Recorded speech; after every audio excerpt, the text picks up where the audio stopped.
Hey everyone, and welcome to another helmet ballistic test video. I am Mike B, and I've got my little sexy Canadian cameraman, Devin K. Working the camera. He's also going to be shooting with me today, and we're going to be testing out the Japanese Type 90 steel helmet. So if you haven't seen this, my video that I made on this a while back, this isn't the helmet I'm shooting, but these were the standard issue steel helmet for the Japanese, Imperial Japanese Army during, before the Second World War, during, and shortly thereafter for a bit. A lot of these also went to other countries that they were either occupying or bought these or somehow got these helmets, like Thailand specifically. This one is just the shell. It's in, fairly rusty shape. I know these are hard to get, which we'll get to and talk about that. But it's got these M1 style chin strap bales that are welded to it, which indicates Thai service post World War II. Also the paint and then the number, and there's also, we'll just check that out really quick. There's some stuff written in there, which I'm pretty sure is Thai. Yep. Could be something else, but I don't know. Yeah, Anyways, they got a lot of these as basically war trophies after Japan got kicked out. They just pressed them all into service. Right, the Viet Minh use a lot of these, the Koreans use these, so a lot of countries use this post World War II. Now, we're gonna talk about a couple caveats before you start frantically typing it out. Nice voice crack there, that was beautiful. First caveat, before you say we're destroying a piece of history, consider this, please. I got an example that is not uncommon. I know the helmets themselves are uncommon, but this particular example is not uncommon. It's not complete. It would take a lot to restore it. And like with all these pieces of history, the information that we're going to get based on mostly curiosity out of this ballistic test is worth more as far as history is concerned to sacrifice one so that it answers a lot of people's questions. So this is the only one hopefully that gets destroyed like this. So we get it. Like, we're both helmet collectors. We both have a passion for this. I have a complete Type 90 that I was looking for years. I understand this. However, we were also under the impression that because of the steel that this is made out of, that it's going to perform fairly well against direct hits, which we'll talk about as the second caveat. So that's why we're doing these tests, and if you still want to freak out about that and say, oh, we're pieces of shit and we're destroying history, that's on you at this point. So now hopefully that explains why we're doing this test. It's a really cool thing that we're both curious about, and we are for basically every helmet design ever made, because we're both super passionate about military helmets around the world, and we do get their historical significance. Moving on to the second caveat. We do know and understand as collectors and military amateur historians, helmets are not designed to take direct hits from bullets. They're designed to stop debris that's flying around, stop from bumping your head. Some shrapnel, the actual balls that come out of the rounds that, overhead burst that was used in the First World War and to a limited extent in the Second World War. Not really made for fragments or direct hits, high velocity stuff. That being said, as we've shown you over the past few years, some of these helmets can actually deflect a lot more rounds than they're rated for or expected to do. And some helmet designs that, we thought would do a lot better did not do very well against direct hits. Which brings us back to the first caveat. That's why we're doing this. So we will get going now. Alrighty, so Japanese Type 90 helmet, we're going to shoot it with a 71 grain full metal jacket 32 ACP.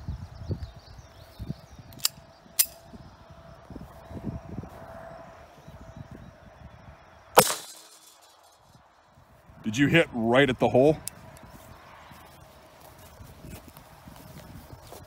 Well, Wow. There's the jacket. So that's pretty bad right off the bat. no, but like what? You hit the front hole. Yeah, the hole, but look at all this damage around it. But it didn't actually. Didn't go through, But it cracked. yeah. Wasn't that what the Swedish helmet did? That's what the Swedish one did too. This is but yeah. apparently similar steel to the M37. So He's still alive, but that doesn't bode well, I think. We'll see. We'll see. Again, they all perform different. I also forgot to mention we're shooting at about 5 yards. It's a really close distance because I don't know. It's mainly so we can actually hit it, so you guys don't bitch and moan about our inaccuracy. But it's also not an unrealistic close quarters pistol range for warfare. Fair, and we don't have to walk as far because it's hot as fuck out. Yeah. So anyway, this is a 9x18 Makarov. I should have looked at it when we were home, what grain this bullet this is. I think it's like an 85 grain, something like that. But it's just the Tull ammo, full metal jacket stuff out of the CZ or BZ82. Did I hit it? We'll find out. I did. Okay. It's glanced it. Glanced it like it's supposed to. That's pretty good. So that must have been just because you hit it at a really, like, on the very edge. True. Or we hit it at just like where there was a bad patch of steel. You know, you never know what kind of steel they were That's using. not even that's a negligible dent. That is. So maybe this is just, maybe this spot just had a little bit more impurities in it than that spot. But that's a design flaw in itself. Yeah, having that weak point. And there's a bunch of holes in this. Well, those are new. Yeah. But there's a bunch of holes in these, including the vent holes on the top. Yeah. All right, interesting. So. Right, 124 grain. All right. Yep. So now we're going to shoot this with a 124 grain full metal jacket out of a Beretta 92 FS. 9x19. 9x19. Yep.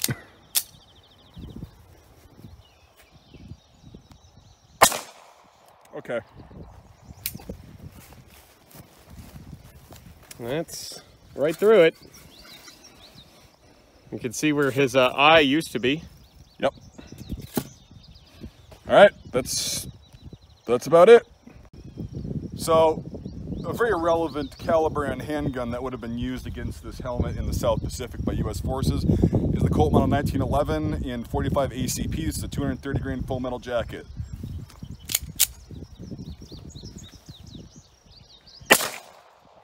Ow! I didn't get hit. We're good, but like, damn! That's a lot of significant catastrophic failure. It literally blew a chunk out of the helmet from the reverberation through it. And we're running out of good spots to shoot it. Yeah. That is nuts. I know the metal was weak there already. But like, no, you hit it pretty far away and then... No, I hit it exactly on almost on the 9x18 hit. Right? Yeah, pretty close to it. Here, let me just do it. We're not doing rifles. Are we going to have the space for this? Because what if it blows this huge fucking chunk off? We got the other side because we've only got 2 left. Okay. Rolling? Yep. All right. We're gonna take another shot just because I want to make sure this is accurate and not already shooting a really weak spot with all this energy transfer. Yeah. Okay. So that cut right through it. Yeah. Another pretty big catastrophic failure. We got a lot of... Yeah, that's not good at all. Sharp, jagged, and it's like the jagged edge is stuck in the head.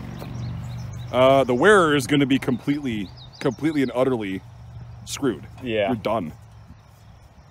Well, on to the next one. Yep. Alrighty, so now we're going to shoot the 7.62x25 out of it. Don't know the grain on this, but it's the Romanian 80s surplus. I have high hopes that it'll defeat this round. Yeah. Good. Yeah, right. Make sure you shoot above the dent from the 9mm. Oh, that did a great job. Bounced right off. Bounced right off after going through his brain. Came right out the back too. Probably out the hole. Yeah. So. Yeah, that's typical. Does it have 2 chunks missing now? No, there it busted up high there. Came out. Yep. That's fun. Yeah. So now, just for the sake of following through and being consistent, we're not going to be doing rifles on this one because if it doesn't defeat a 9mm or even a 32 ACP, there's no point in shooting it with a rifle. Although we could shoot it with an M1 carbine just for fun. We'll decide in a bit. If there's anything left of it after this. Yeah, keep watching. But so this is going to be a 357 Magnum 142 grain semi-wad cutter full metal jacket out of the Ruger GP100. Wow. That's not good. That doesn't bode well at all. That also did a nice, neat little hole, basically. Damn. Broke huge flakes of it off. Anything out the back? No, probably tumbled down, but yeah, that's not a very good helmet, it turns out. This is right down there with the French M51, so. One of the worst. We should wrap the video up. We'll do our outro. So, as you can see already, I'm not going to be touching this. It's razor sharp. Well, not razor sharp, but it's damn sharp. This is not good. This is probably the worst helmet, one of the worst helmets that we've tested. It didn't stop any, well, it deflected the, find a place where it's not going to poke. It deflected the 9x18, but it didn't do anything. 32 ACP cracked it completely. The first 45 destroyed the front, cracked it all open. The second 45 punched right through it, which usually they'll do some damage, like, you know, dent-wise, but they'll cave it in, but they usually don't penetrate unless the steel is not good. Now this could have been a bad batch of steel. This could have been, you know, in a fire or something like that. Who knows what happened? So maybe in the future I'll be able to get another one of these, but they're very expensive even just for the shells.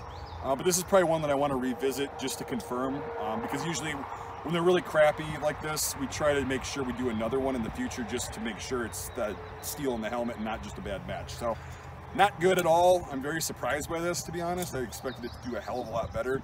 Simply did not. So with that being said, bringing up the cost of this, which was like well over $100 bucks. This is like almost $200 bucks for just the shell.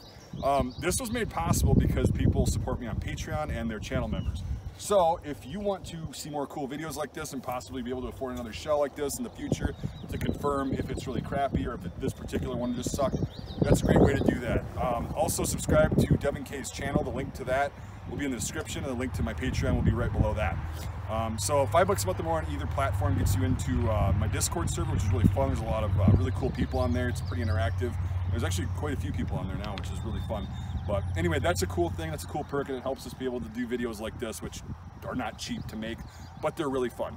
If you can't support the channel financially, but you still want to support Devin and I, you can just like this video, subscribe to both our channels, and share this video. That's a great way to get the word out. This is going to be an interesting one for people that on the internet have said for years, well, the Japanese Type 90 was one of the best helmets of World War II because of the steel it was made out of, the design, blah, blah, blah, blah. Well, maybe for debris and stuff like that, but you can obviously see from this particular one, not for direct hits. So sharing this video is, you know, really good too for getting the word out. And if you don't want to support us, you're just kind of like, you guys kind of suck and I don't want to do that, well, you still supported us by watching the video. So thanks to everyone who watched, and we'll see you on the next helmet ballistic test video.